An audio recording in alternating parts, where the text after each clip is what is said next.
মৰমৰ ভাইটি ভণ্টিসকল, আজি আমি শিকিম সদায় ব্যৱহাৰ হোৱা কেইটামান গ্ৰুপ ভাৰ্ব অসমীয়াৰ পৰা ইংৰাজীত।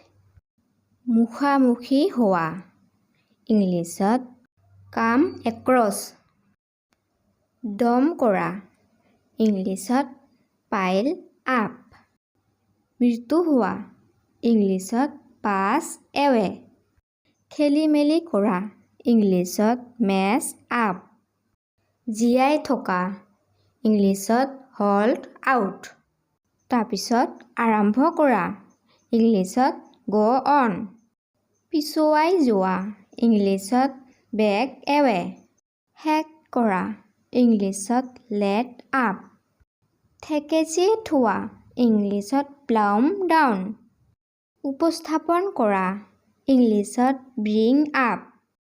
বনোৱা, ইংলিছত মেক আপ। সহ্য কৰা, ইংলিছত বিয়াৰ উইথ। কাটি দিয়া, ইংলিছত হেং আপ। পৰিধান কৰা, ইংলিছত পুট অন। আৰু বিৰোধ কৰা, ইংলিছত টাৰ্ণ এগেইনষ্ট। ভিডিঅ'টো ভাল লাগিলে প্লিজ লাইক, কমেণ্ট, শ্বেয়াৰ কৰিবা আৰু মোৰ চেনেলটো ছাবস্ক্ৰাইব কৰিবা। Thank U.